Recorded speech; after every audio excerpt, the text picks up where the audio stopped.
There's no denying Brenda Mata is an expert when it comes to Texas history. It's the subject she teaches her 7th grade students at Sergeant Harrell Middle School in Mercedes. But when it comes to the symptoms of a heart attack for women, Brenda had to learn them the hard way.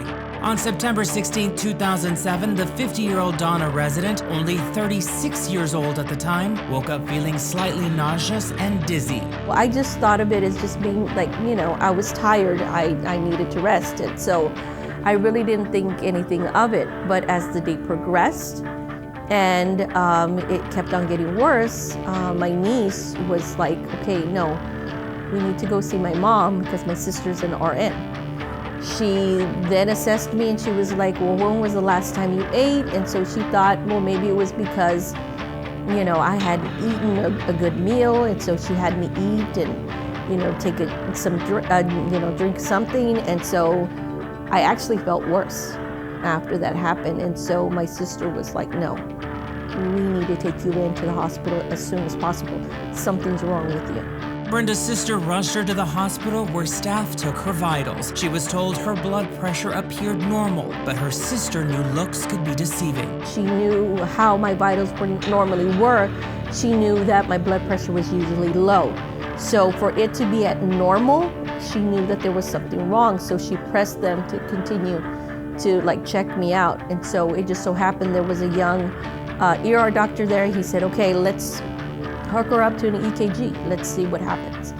And so they did, and everything started going off. And so we started getting everybody in place, and they started, working on me. And before I knew it, the pain was just horrible, and it was just like I couldn't stand it anymore, and I just remember blacking out. Brenda had suffered a massive heart attack, and she thanks her lucky stars that it happened while she was receiving medical attention in the emergency room. It's kind of surreal because you always hear stories like this where, people say, oh, it was just like everything just fell into place.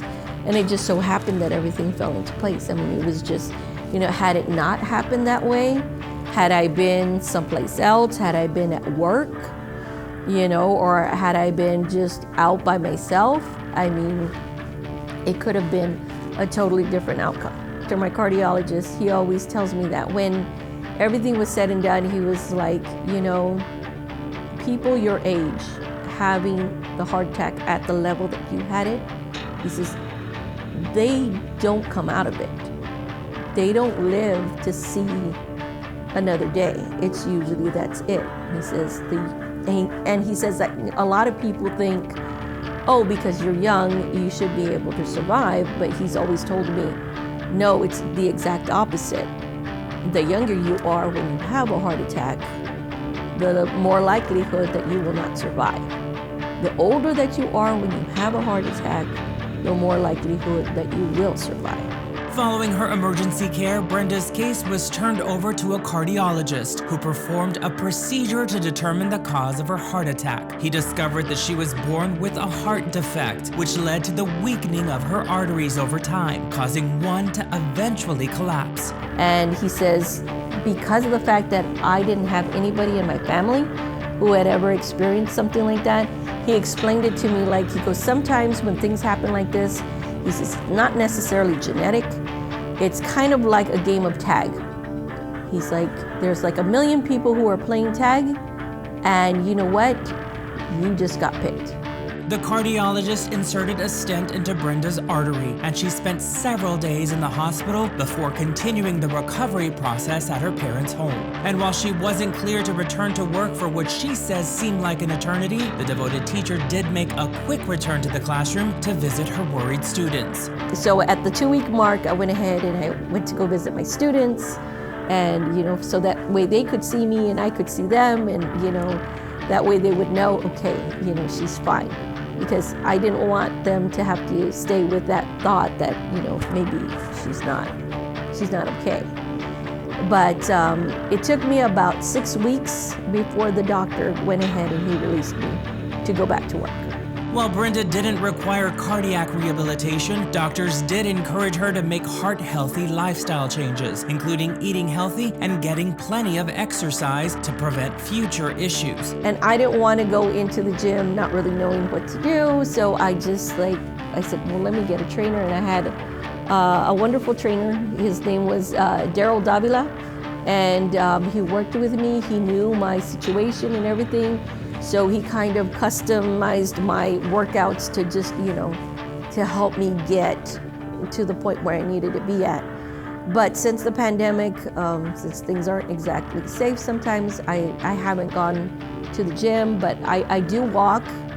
I also have a 5-year-old at home, my baby niece, and so she also keeps me running around everywhere. So, in addition, Brenda and a group of her fellow teachers formed a walking club, and when they're not able to trek along the school grounds at Sergeant Harrell Middle School, she goes it alone, knowing it's important for her overall heart health. So, but I've been keeping up with my medications, and I try to not do anything that's going to jeopardize my health, so I try to maintain a good lifestyle to where I'm not going to fall into the same place again.